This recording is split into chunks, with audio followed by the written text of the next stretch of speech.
I also watch the Discovery Channel a lot, because I'll be honest with you, it's a discovery every time.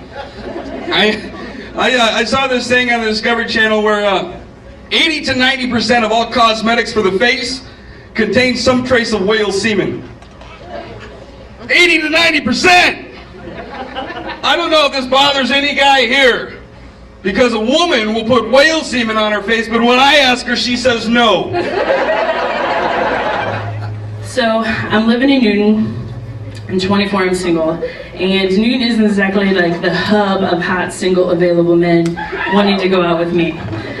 So I'm like, how am I gonna meet somebody? eHarmony? That's crap, that's expensive, and I don't want to end up in somebody's tossed salad or something. That's just crazy crap. So I'm like, I gotta be clever. So I went back to college and I was thinking to my advertising class, and this is what I came up with. Coffee mugs with my face and number on it. Handing these out at Come and Go with a card. You may not have went to bed with me, but damn, you can wake up with me in the morning. That may work if you pull over in a library.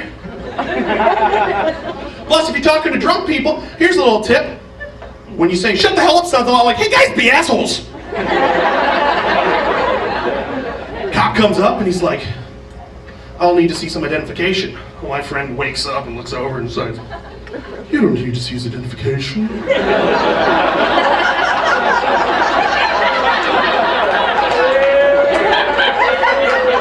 These aren't the drunks you were looking for.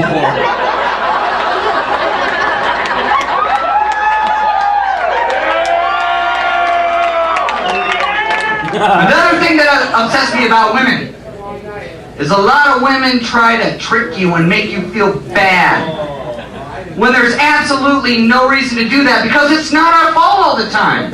Am I right, guys? Is it not our fault some of the times? Right. Well, all these guys are like, yeah, you know, basically it is. We're fuck ups, yeah, it's our fault. Or they're all on dates. But I hate that. I was dating this girl one time, and I could tell that she was upset. And I said, hey, baby, what's up? You know, are you okay? And she goes, no. And I said, well, what's wrong? And she goes, I don't know. You don't listen. You masturbate to porn all the time. I just feel all empty inside. And I said, hey!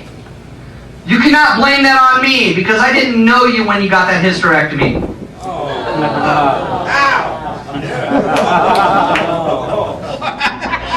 Your voice, goddamn, you're like holy shit, you sound like Barry White's kid. Did you hear this guy?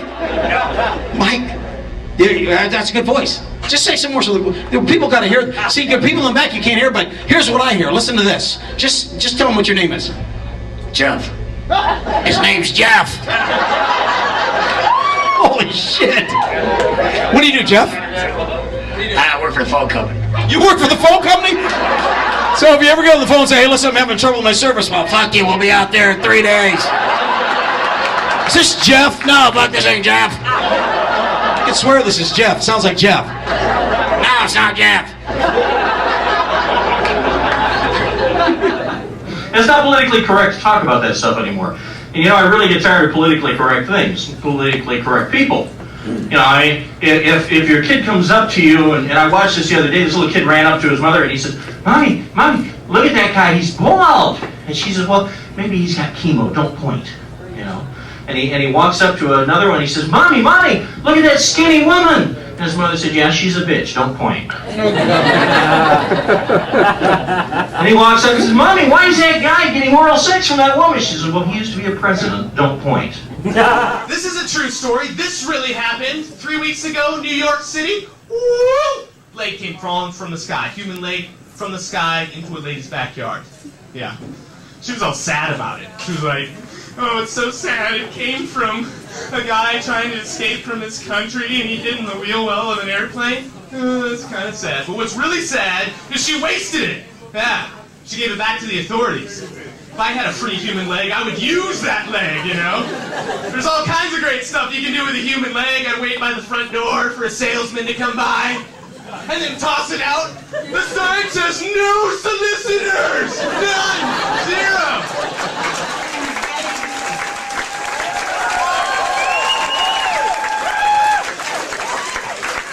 Benny!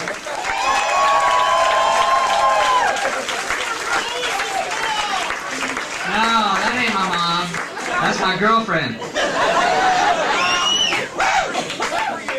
I never waste an erection.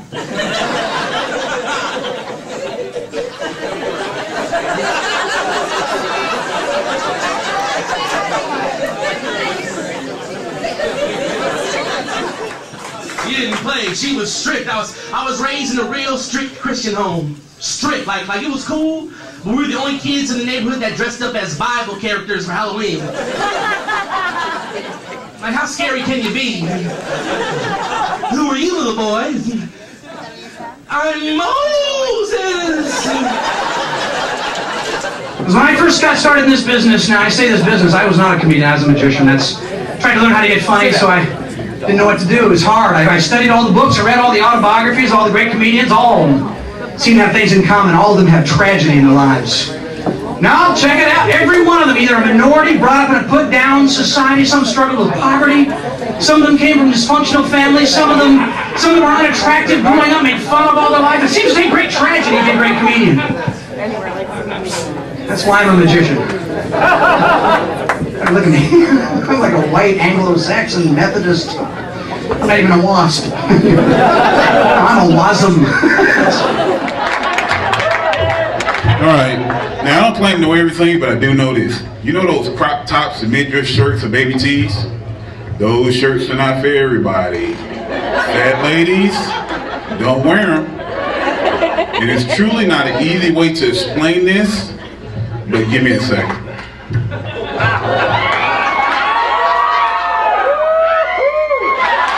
Do you see this? Do you see the way this looks right here? All this action? This ain't right. Because if you think this is sexy, my number is 225-658. Thank you guys. My name is Danny T. You've been great.